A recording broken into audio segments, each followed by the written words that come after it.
Alright, what is going on, guys? Welcome back to Purgatory, and I just got back home. I do want to point out right now, no, I was not able to capture footage of the game. If you're reading the title right, I did get to play Splatoon Raiders early. Basically, if you go to your local Walmart or your local grocery store or anything that has the Nintendo Switch 2 demo kiosk on it, you can play the Splatoon Raiders demo is actually on that. Up on the screen, you're seeing some pictures that I took. I wasn't really able to vlog it or anything. I wish I had those glasses that had the camera so I could just do that, but it is what it is. I kind of wanted to briefly give my first impressions of the game because really you didn't get really to play too much. Basically, the whole demo is you play the beginning tutorial, and then after that is like an open island mission level. Then after that, there's like a dungeon type level. Basically, the gameplays that you saw online already from Treehouse or SRB2 Dude or anybody who's played it so already yet. Basically what I got to experience. Right off the bat, I just kind of wanted to give my first impressions on it and how I'm feeling about it currently, and I just gotta say the impressions are incredibly positive. I'm gonna start with the graphics right away because the graphics are phenomenal in this game, specifically with the ink graphics. Yes, I love the whole aesthetic and vibe of this game, but the way the ink looks on the ground,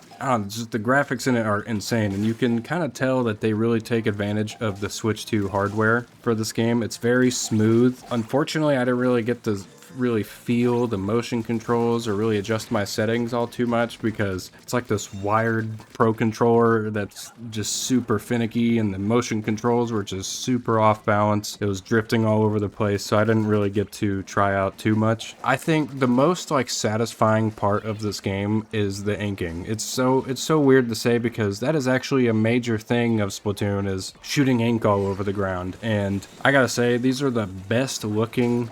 It's so specific, but the ink graphics on this are insane. You can see like ripples in the ink whenever you actually shoot it onto the ground. It's very clear imagery of seeing the ink actually drop and splash.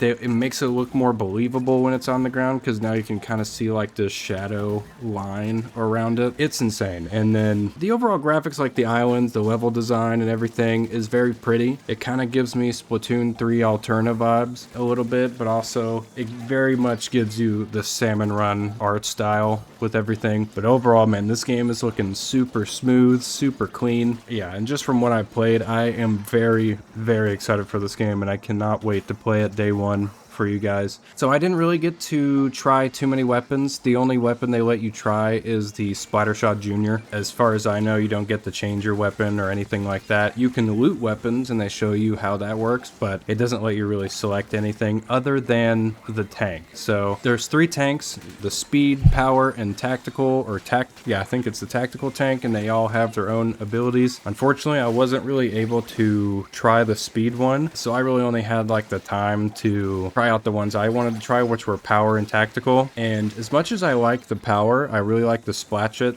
and the AoE circle, I forget what it's called. I had so much more fun using the tactical tank, especially with the shot put. I'm a person that just likes to allow games to kind of do some of the work for me just a little bit while I also contribute. So not only can you have the bot buddy with you, but you could also have shot pot, and then there's the 2 bombs that you can throw out and connect together and they blow up simultaneously. That thing was a little interesting to try to get used to at first, but fortunately I was able to really kind of figure out how to use it properly. But my favorite thing is that shot pot, man. I feel like my first playthrough is just going to be me upgrading that thing to the max and then just relying on that a lot. Enemy wise, you don't really get to play against too many enemies. I think I only really faced the Salty Tongue along with the bird that I forget the name of right now, but that's the dude that shoots the thing on the ground. You shoot it and it lifts you up in the air. I got to try out some of those new mechanics like the surfboard on the water, the things that'll lift you up into the air and let you glide, all that stuff. It's really cool. Very creative level design and the way how the mechanics work. You can squid roll in this, which is sick. So it's basically the Splatoon 3 movement mechanics just in its own single player game. Of course, I didn't try co-op. Again, yeah, they only really let you select the tank,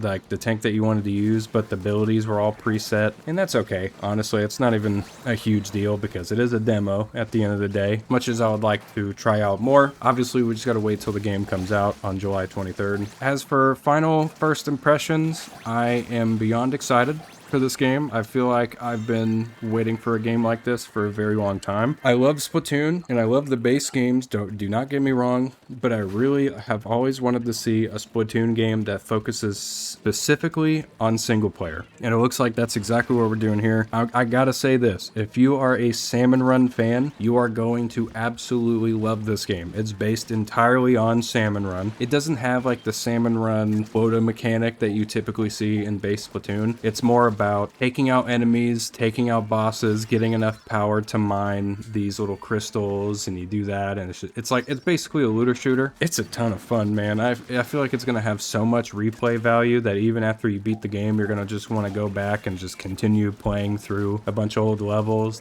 Curious to see how long this game is going to be, though. Oh, just a little bit. It is like a $50 game, so it's probably going to be pretty extensive, especially if it's single player focused. That's all they had to really think about. And again, there's also, from what I saw on the direct, if I'm not mistaken, there's like over 100 weapons you can loot, and there's a bunch of perks and stuff like that. So I didn't get to really toy with all that stuff. It's just really the gameplay, the tanks, and then just whatever type of levels that they have in the game. But anyways, that's going to be it for my opinion on this. Absolutely recommend the game, picking it up if you are a Salmon Run fan.